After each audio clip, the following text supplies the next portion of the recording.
आप देख रहे हैं न्यूज इनसाइडर के साथ प्रोग्राम स्पेशल रिपोर्ट, जिसमें दिन भर की अहम खबरें पहुंचाएंगे आप तक।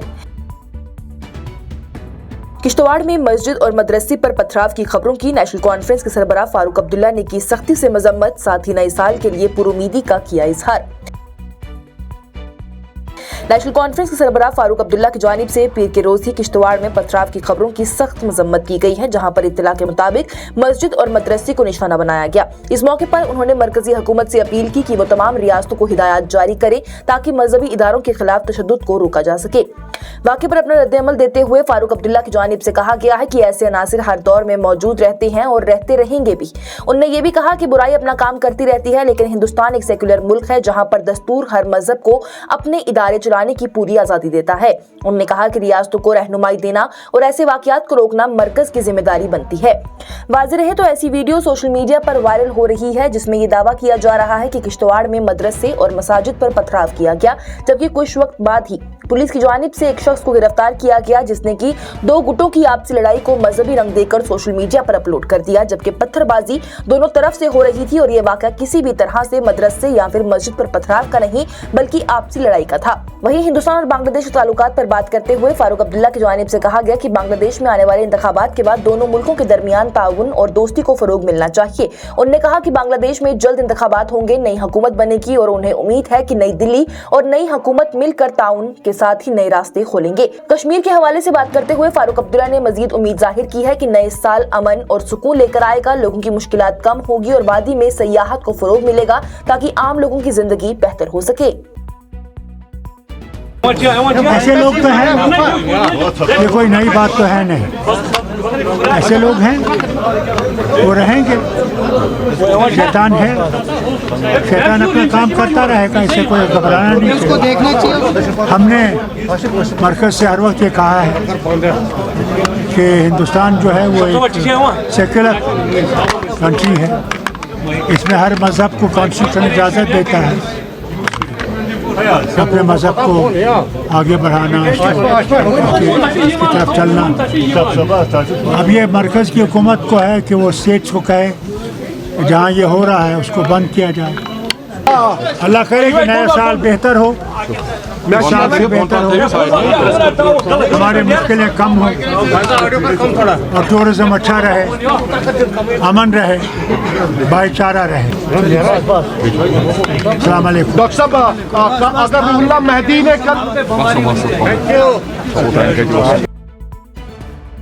इस खुसूसी प्रोग्राम को आप तक पहुंचाने में हमारे मोतबर साथी Medstar medical centre and super speciality hospital Nowgam ने भरपूर ताउन किया है, जहां बैनुल-अक़वामी तजुर्बाकार और माहिर डॉक्टर्स की खिदमात दस्तयाब हैं।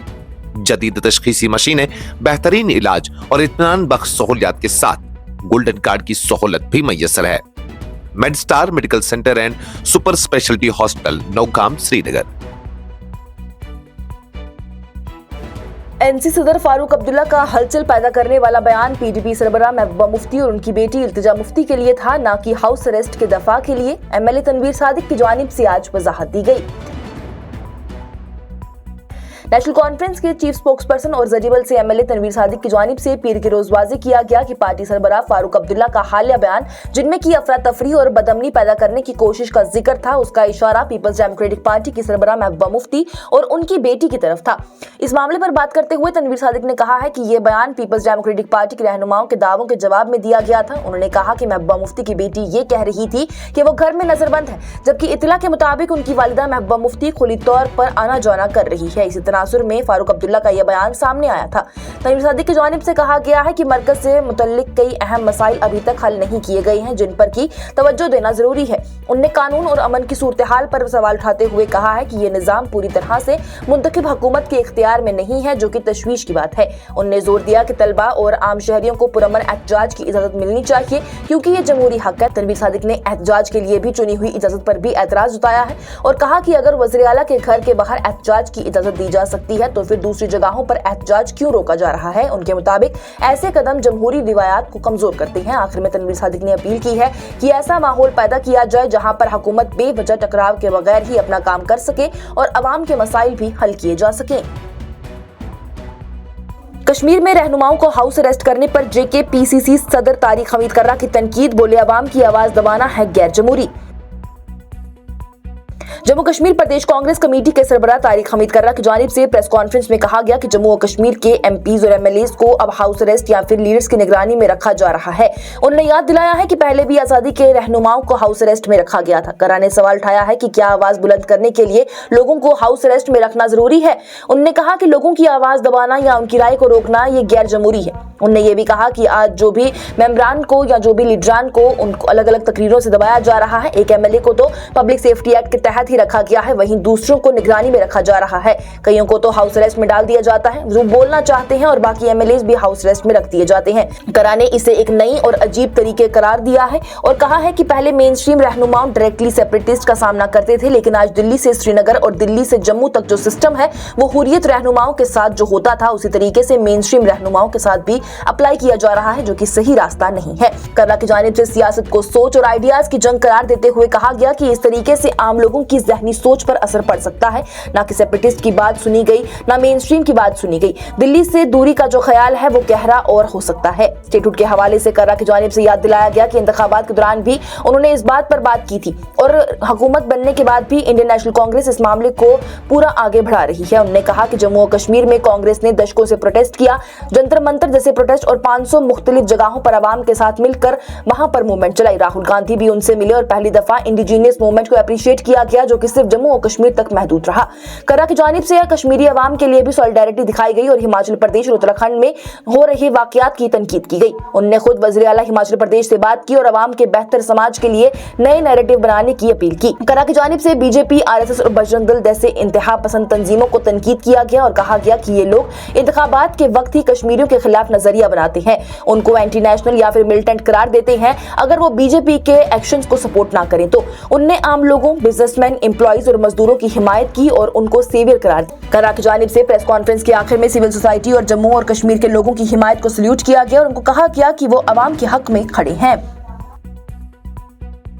देखिए, जहाँ तक गवर्नमेंट ऑफ इंडिया का ताल्लुक है या स्टेट गवर्नमेंट का ताल्लुक है, ये तो अयान और बयान है कि पुलिस एडमिनिस्ट्रेशन जो है वो गवर्नमेंट ऑफ इंडिया के मातहत ही है। तो सबसे पहले तो हम यही कहेंगे कि अगर police has jumped into it directly तो इसमें बराह रास्त फिर ये गवर्नमेंट ऑफ इंडिया नहीं चाहती कि ऐसी चीज़ें, या BJP नहीं चाहती कि ऐसे जो जेन्युइन इश्यूज हैं लोगों के उनको हाईलाइट किया जाए।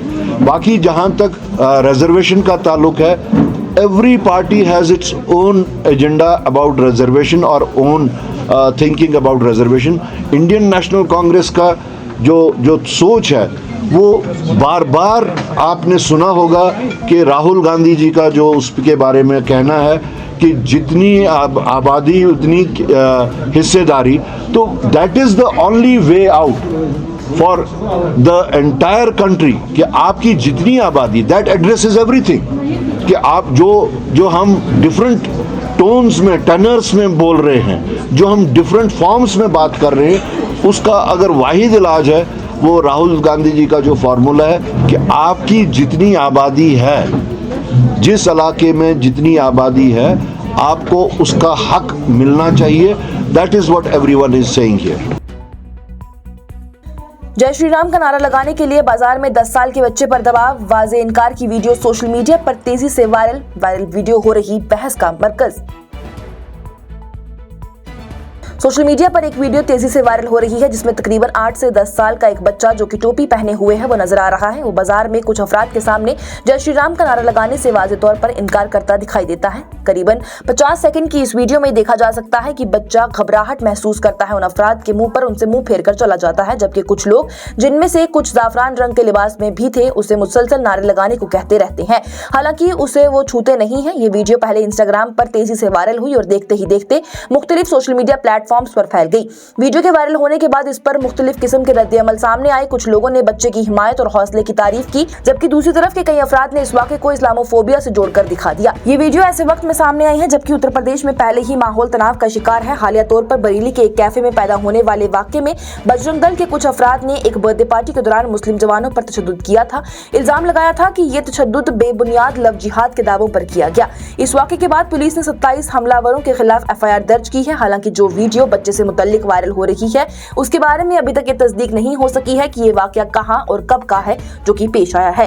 इंतजामिया की जानिब से ना तो इसकी जगह की तस्दीक की गई और ना ही तारीख की तस्दीक की गई है। इसके बावजूद वीडियो ने मुल्क भर में मजहबी रवादारी, बच्चों के तहफ़्फ़ुज़ और समाजी माहौल पर एक नई बहस को जन्म दे दिया है।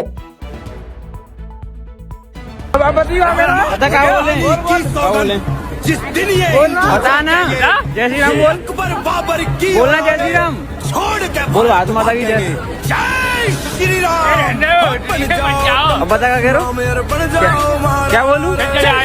चलो गाइस, तो ये बोल रहा है अभी लेके जा रहा है, पता ना कहाँ पर क्या कह रहे हैं। हम क्या बोल रहे हैं, 1 मिनट रुको, हम बोल रहे हैं जय श्री राम, आप अल्लाह को बोलो।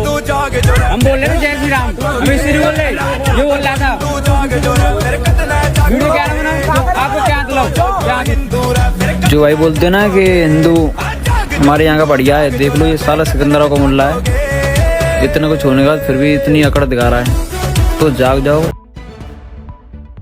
रिजर्वेशन के हवाले से पुरअमन एहतजाज के लिए लीडरान को नजरबंद करने पर MLA जजीवल तनवीर सादिक का बयान। बोले, पुरअमन एहतजाज जमहूरी हक, रिजर्वेशन पॉलिसी पर हुकूमत अपने वादे पर कायम। नेशनल कॉन्फ्रेंस के चीफ स्पोक्सपर्सन और जरीबल से MLA तनवीर सादिक की जानिब से पीर के रोज मीडिया से बात करते हुए कहा गया कि जिन लोगों को रोका गया था वो पुरअमन एहतजाज कर रहे थे और उन्हें रोका जाना बिल्कुल गलत था। उनका ये कहना था कि जब भी हुकूमत ने पहले इस एहतजाज की इजाजत दी थी तो फिर इस मर्तबा रोकने की आखिर क्या वजह बनती है।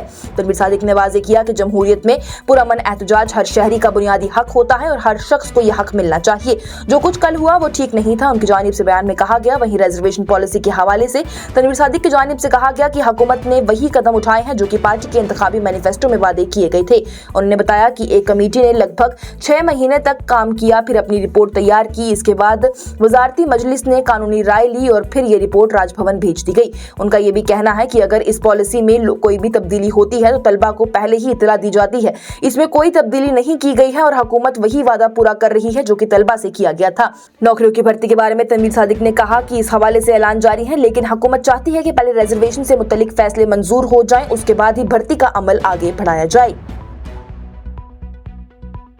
मैं कल भी यही बात बोली कि अगर यही लोग जब चीफ मिनिस्टर साहब की रेजिडेंस पे जाने के लिए उनको इजाज़त दी गई तो कल क्या ऐसा किया था उन्हें कि उनको रुकाया गया।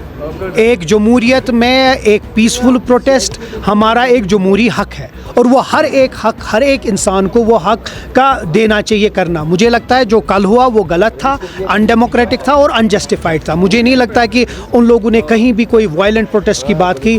अगर वो लोग चीफ मिनिस्टर साहब के जब गुस्सा था उनके ऊपर एक इलेक्टेड गवर्नमेंट पे, वो जब उनको उधर इजाज़त दी जाने की तो कल मुझे लगता है कोई रीज़न ही नहीं था उनको रुकाना और मुझे लगता है वो गलत था और डेमोक्रेसी में एटलीस्ट ये चीज़ नहीं होनी चाहिए।